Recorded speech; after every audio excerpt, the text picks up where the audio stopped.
Picture this.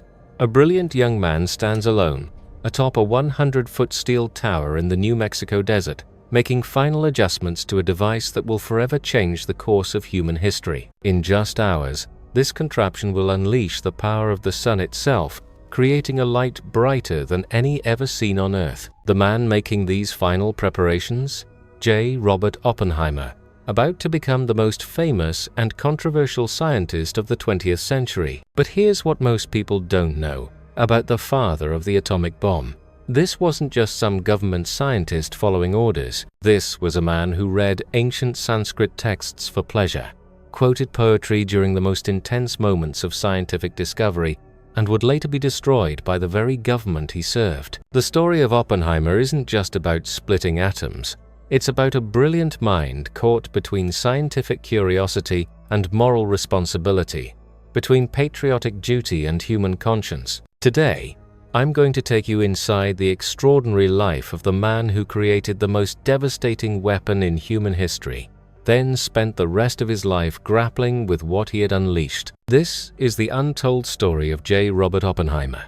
And trust me, it's far more complex and fascinating than anything you've heard before. The year was 1904, and in a luxurious apartment overlooking the Hudson River in Manhattan, a child was born who would grow up to hold the power of atomic destruction in his hands. Julius Robert Oppenheimer entered the world on April 22nd into a family that epitomized American success. His father, Julius Oppenheimer, had built a textile importing empire, while his mother, Ella Friedman, was a talented painter with connections to New York's cultural elite. This wasn't your typical American household. The Oppenheimer apartment at 155 Riverside Drive was filled with original paintings by Picasso, Rembrandt, and Van Gogh. Servants attended to the family's every need, and young Robert grew up surrounded by intellectual discourse and artistic appreciation. But here's where the story gets interesting. Despite this privileged upbringing, Robert was a solitary child, more fascinated by rocks and minerals than by the wealthy social circles his family moved in. By age 10, Robert was already conducting advanced chemistry experiments and studying physics with an intensity that worried his parents. His correspondence with the New York Mineralogical Club was so sophisticated that when they invited him to deliver a lecture, they had no idea they were dealing with a 12-year-old boy. Imagine their surprise when this young child walked onto the stage to discuss geological formations with the expertise of a seasoned scientist. The Oppenheimer family had made a deliberate choice about Robert's education that would shape his entire worldview. Rather than sending him to a traditional religious school, they enrolled him at the Ethical Culture School, an institution founded on principles of rationalism and progressive secular humanism. The school's motto was "Deed before Creed," emphasizing moral action over religious doctrine. This early emphasis on ethical thinking would later torment Oppenheimer when he faced the moral implications of his scientific achievements. At the Ethical Culture School, Robert's intellectual gifts flourished in ways that seemed almost supernatural. He mastered Latin and Greek with ease, devoured works of literature and philosophy, and continued his advanced studies in physics and chemistry. But perhaps most tellingly, he began writing poetry, revealing a sensitive, artistic nature that would persist throughout his life. This combination of scientific brilliance and artistic sensibility would later make him uniquely suited to lead other brilliant minds, but it would also make him vulnerable to the political winds that would eventually destroy his career. During his final year of high school, Robert's focus shifted decisively toward chemistry, but his path to scientific greatness was nearly derailed by a serious illness. While prospecting for minerals during a family vacation in Czechoslovakia, he contracted a severe case of colitis that delayed his college education by an entire year. His recovery took place in the American Southwest, particularly New Mexico, where he developed a profound love for horseback riding and the stark beauty of the desert landscape. This connection to New Mexico would prove prophetic, as it would later become the site of his greatest triumph and the beginning of his moral struggles. In the fall of 1922, Robert entered Harvard University with a hunger for knowledge that seemed almost desperate. He later described his feelings about himself during this period as always one of extreme discontent, suggesting an inner drive that pushed him relentlessly toward academic excellence. At Harvard, he initially studied chemistry but quickly switched to physics, recognizing that this field offered the deepest insights into the fundamental nature of reality. Robert's Harvard years were marked by an intellectual intensity that impressed even his professors. He took massive course loads, studying not just physics and mathematics, but also philosophy, Eastern religion, French literature, and English poetry. His professors were so impressed by his independent study work that they admitted him to graduate standing in physics during his first year as an undergraduate. This was virtually unheard of, but Robert's grasp of complex physical concepts was already approaching professional levels. Despite his academic success, Robert remained socially awkward and introverted. He continued writing poetry and began exploring Eastern philosophy, particularly Hindu texts in English translation. This interest in Eastern thought wasn't merely academic curiosity. Robert was searching for deeper meaning, for philosophical frameworks that could help him understand his place in the universe. Little did he know that these ancient texts would later provide him with the words to describe the most momentous event in modern history. In 1925, Robert graduated from Harvard summa cum laude, completing his degree in just 3 years. But his thirst for knowledge was far from satisfied. The field of physics was undergoing a revolutionary transformation, with new theories about quantum mechanics emerging from European universities. Robert knew that to be at the forefront of these developments, he needed to study with the masters of the new physics in Europe. His first stop was Cambridge University in England, where he worked at the prestigious Cavendish Laboratory under J.J. Thomson, the discoverer of the electron. However, Robert's time at Cambridge was troubled. Despite his theoretical brilliance, he proved surprisingly inept at experimental work. His hands seemed incapable of the delicate manipulations required for precision experiments, and he came dangerously close to being expelled for what his supervisors considered misbehavior in the laboratory. But Robert's salvation came through his exposure to the emerging field of quantum mechanics. This revolutionary new way of understanding atomic and subatomic phenomena captured his imagination completely. He realized that his true calling lay not in experimental physics but in theoretical work, where his mathematical skills and conceptual insights could flourish. This realization led him to make one of the most important decisions of his early career, transferring to the University of Göttingen in Germany. Göttingen in 1926 was the epicenter of the quantum revolution. Here, under the guidance of Max Born, one of the founding fathers of quantum mechanics, Robert finally found his intellectual home. The atmosphere at Göttingen was electric, with new discoveries and theoretical breakthroughs. Young physicists from around the world gathered to work on problems that were reshaping humanity's understanding of reality itself. Working with Born, Robert made his first major contribution to physics, a breakthrough paper on what became known as the Born-Oppenheimer approximation. This work provided a mathematical method for understanding how molecules behave by separating the motion of atomic nuclei from the motion of electrons. It was elegant, profound, and immediately recognized as a major advancement in theoretical physics. At just 22 years old, Robert had established himself as a rising star in the international physics community. The young American's reputation grew rapidly throughout the European physics establishment. He collaborated with some of the greatest minds of his generation,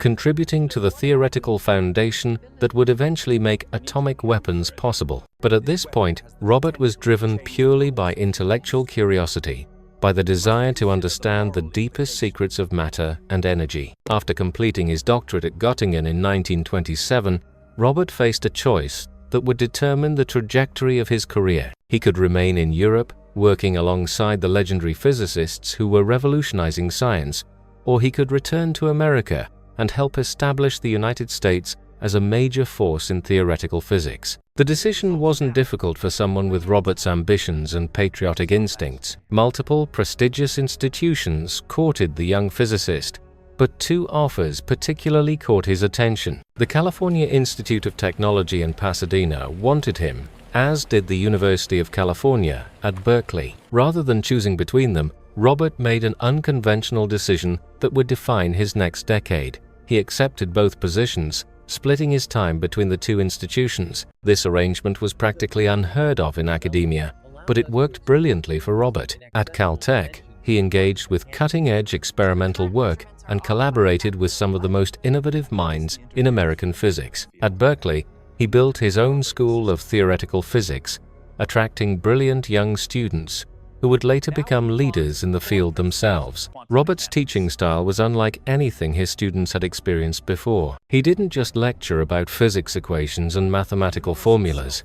Robert brought literature, philosophy, and even Sanskrit poetry into his physics discussions. He would quote from the Bhagavad Gita while explaining quantum mechanics, or reference French poetry while discussing the behavior of subatomic particles. His students found this approach both challenging and inspiring, and many would later credit Robert with teaching them to think about physics as part of a broader human endeavor. But Robert's interests extended far beyond the classroom and laboratory. The rise of Adolf Hitler in Germany had awakened something in him that had been dormant during his years of pure academic focus: political consciousness. The young man who had once been interested only in abstract theoretical questions began to see how science and politics intersected in dangerous ways. Throughout the 1,930 seconds, Robert became increasingly involved in left-wing political causes.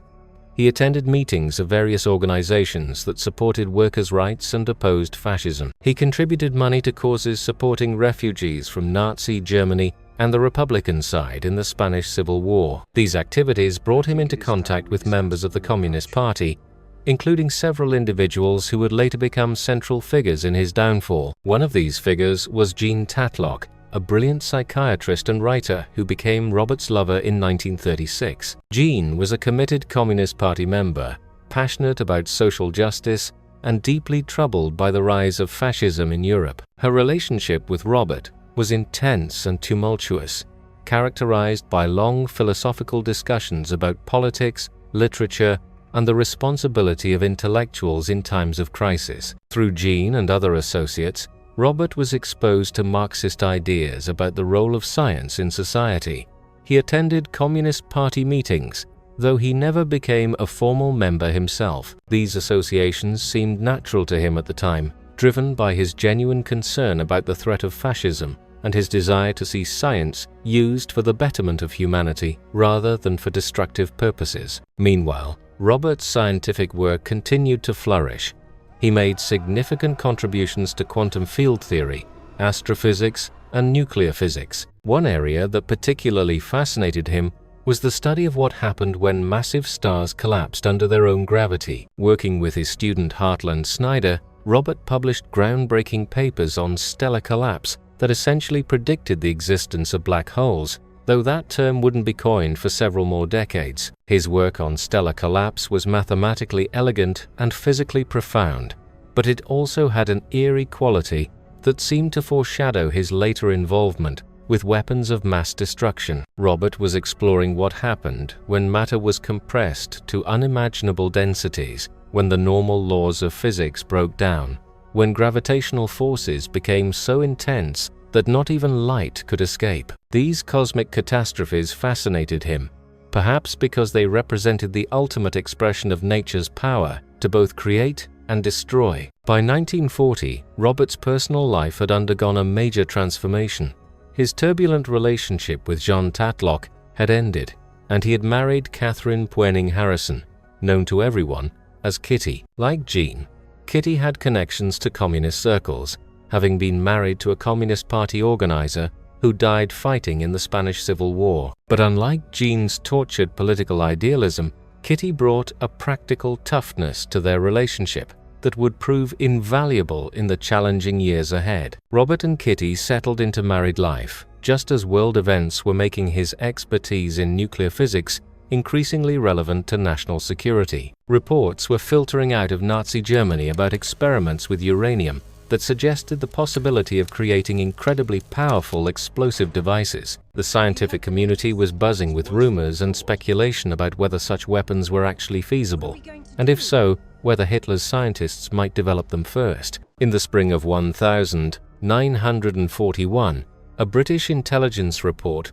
reached the Roosevelt administration with alarming details about German atomic research. The report suggested that the Nazis were much further along in their atomic weapons program than American intelligence had previously believed. This revelation prompted the creation of a secret government committee tasked with exploring whether the United States could develop its own atomic weapons. Robert's reputation as both a brilliant theoretical physicist and an effective organizer made him a natural candidate for involvement in this highly classified project. His work on nuclear physics had given him deep insights into the fundamental processes that might make atomic weapons possible. His experience managing research programs at Berkeley and Caltech had demonstrated his ability to coordinate complex scientific endeavors involving multiple institutions and personalities. When Ernest Lawrence, Robert's colleague at Berkeley and inventor of the cyclotron particle accelerator, approached him about joining what would become known as the Manhattan Project,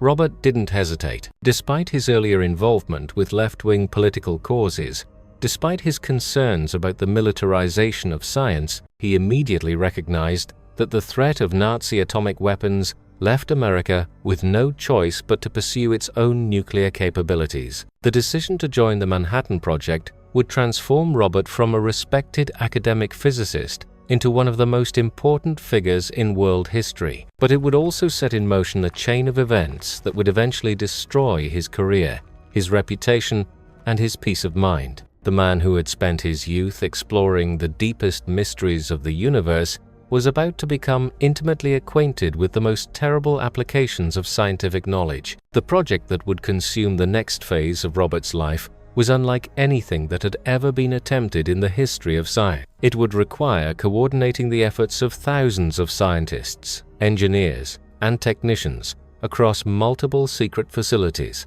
It would demand the solution of theoretical problems that existed at the very frontiers of human knowledge, and it would ultimately produce a weapon so powerful that it would force humanity to confront fundamental questions about its own survival. As Robert Oppenheimer stepped into his role with the Manhattan Project, he found himself at the center of what would become the most ambitious and secretive scientific endeavor in human history. The scale of what lay ahead was staggering, but nobody yet understood just how dramatically this project would reshape not only the war, but the entire future of civilization itself. The early months of 1942 brought a whirlwind of meetings, planning sessions, and strategic decisions that would determine the project's direction. Robert quickly distinguished himself not just as a brilliant physicist, but as someone who could see the bigger picture, who could understand how all the different pieces of this massive puzzle might fit together. His ability to grasp both the theoretical foundations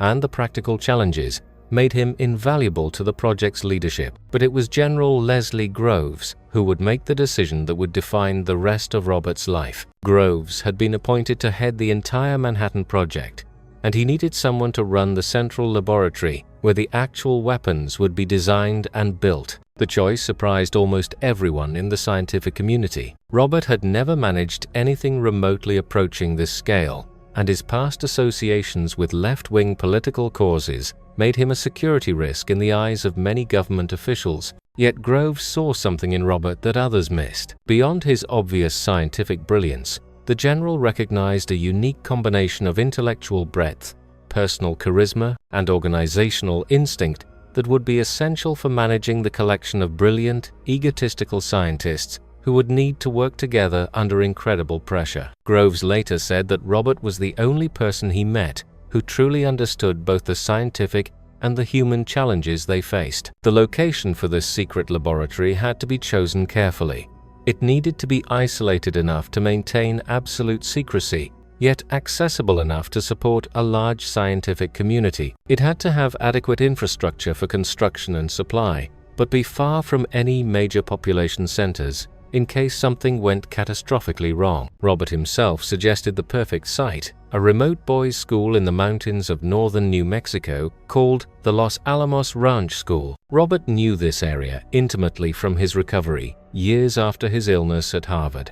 The high desert landscape, with its dramatic mesas and endless sky, had always stirred something deep in his soul. The location offered both the isolation required for security and the natural beauty that might help sustain morale during what everyone knew would be an intensely stressful undertaking. When he proposed Los Alamos, Robert may not have realized he was choosing the site of both his greatest triumph and his deepest moral crisis. The transformation of the Los Alamos Ranch School into a secret weapons laboratory happened with remarkable speed. By the spring of 1943, construction crews were working around the clock to build the facilities that would house what Robert called the gadget. Scientists, engineers, and support staff began arriving from universities and research institutions across the country, often with no clear idea of what they would be working on until after they had already committed to the project. What Robert assembled at Los Alamos was unlike anything the scientific world had ever seen. He managed to recruit an extraordinary collection of talent that included some of the most brilliant minds of the 20th century. There were theoretical physicists like Hans Bethe and Edward Teller, experimental physicists like Emilio Segre and Robert Bacher, mathematicians like John von Neumann and Stanislaw Ulam, and chemists like Glenn Seaborg, who had discovered new elements. Many of these scientists were refugees from Nazi-occupied Europe who had fled their homelands as Hitler's regime persecuted Jewish intellectuals. For them, working on an American atomic bomb wasn't just a scientific challenge, it was a personal mission to defeat the fascist regime that had destroyed their lives and murdered their families. This gave the project an emotional intensity that went far beyond ordinary scientific research.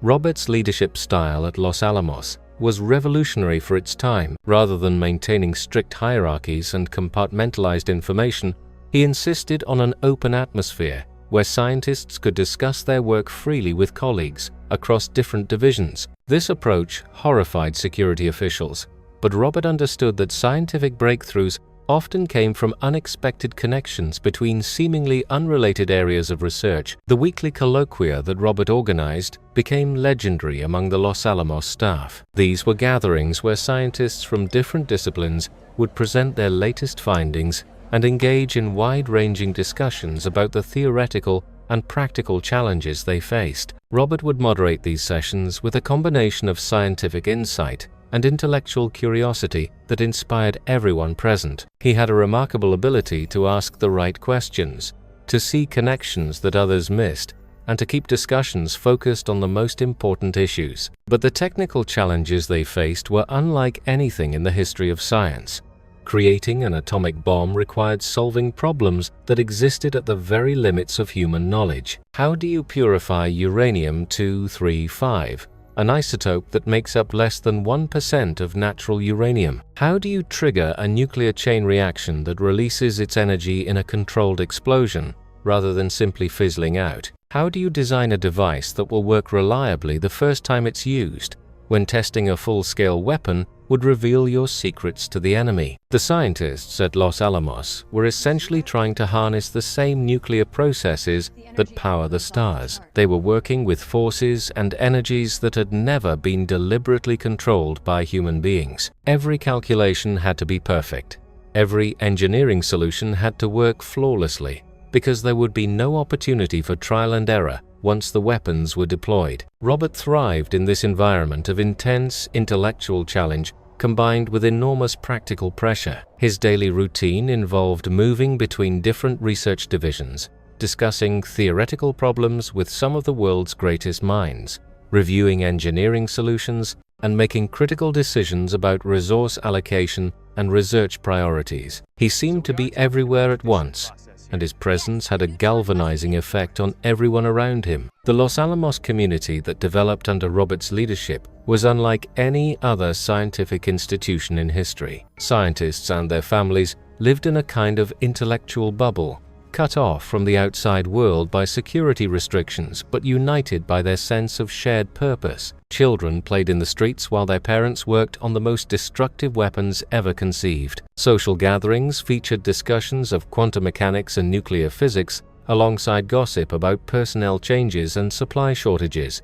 Robert and Kitty became the unofficial first family of Los Alamos. Their home was a gathering place for scientists and their spouses, a place where the intense pressure of the work could be temporarily set aside for conversation about literature, philosophy, and the broader implications of what they were doing. Robert's wide-ranging intellectual interests made him a fascinating dinner companion, and his ability to quote poetry or discuss ancient philosophy provided welcome relief from the technical discussions that dominated most social interactions at Los Alamos. But the scientific, even as work progressed, troubling questions began to emerge about the moral implications of what they were creating. Some scientists, like Leo Szilard, began to have serious doubts about whether atomic weapons should ever be used against human targets. Others worried about what would happen after the war ended, whether the existence of such powerful weapons would make future conflicts even more devastating. Robert himself was deeply conflicted about these questions.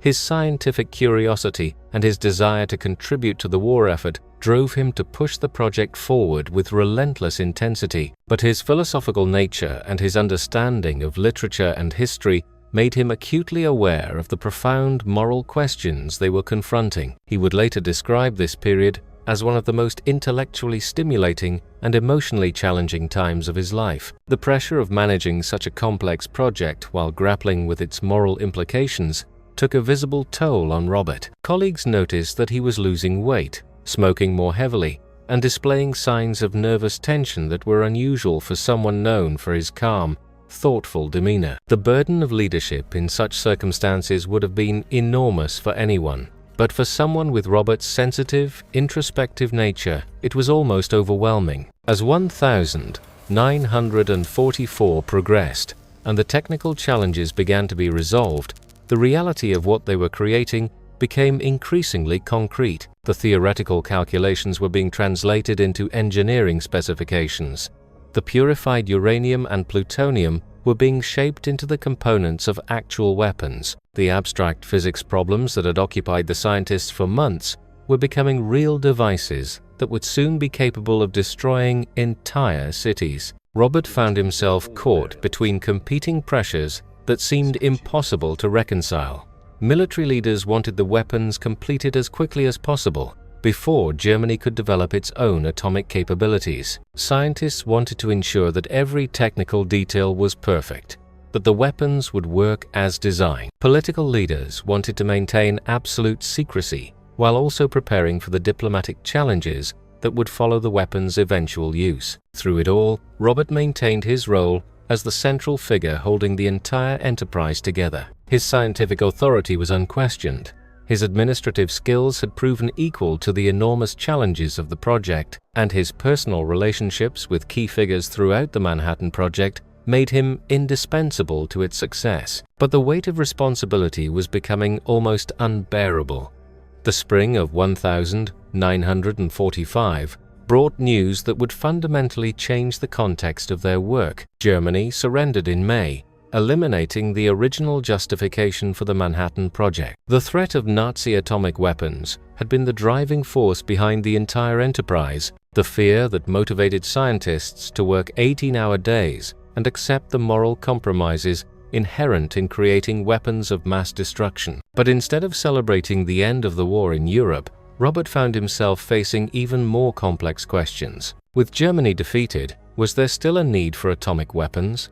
Should they be used against Japan, America's remaining enemy in the Pacific? What would be the long-term consequences of introducing such devastating weapons into human warfare? These questions would soon move from the realm of theoretical speculation to urgent, practical decisions that would shape the rest of Robert's life and the future of human civilization. The man who had started as a brilliant young physicist exploring the fundamental nature of reality was about to become the central figure in one of the most momentous and controversial episodes in modern history. The summer of 1945 brought an intensity to Los Alamos that was almost unbearable. With Germany out of the war, the scientists working under Robert's direction faced a profound shift in their mission's moral landscape. The original enemy that had driven their desperate race for atomic weapons no longer existed, yet the project continued with even greater urgency toward its climactic test. Robert had always known this moment would come,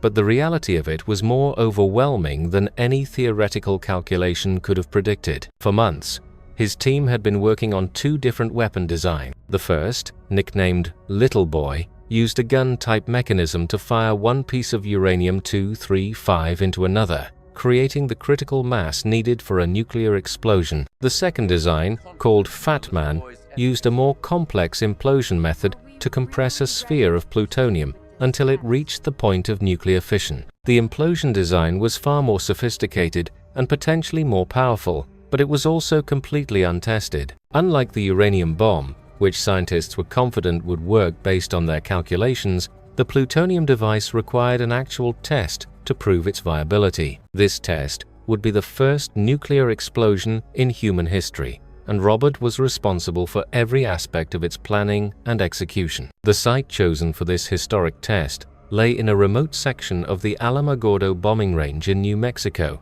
about 200 miles south of Los Alamos. Robert personally selected the exact location, walking the desert landscape with military officials and scientists to find the perfect spot. The area was flat, isolated, and far from any civilian populations, yet close enough to Los Alamos for the scientific team to travel there for the test. Preparing for the Trinity test required solving problems that no human beings had ever faced before. How do you measure the explosive power of a nuclear device?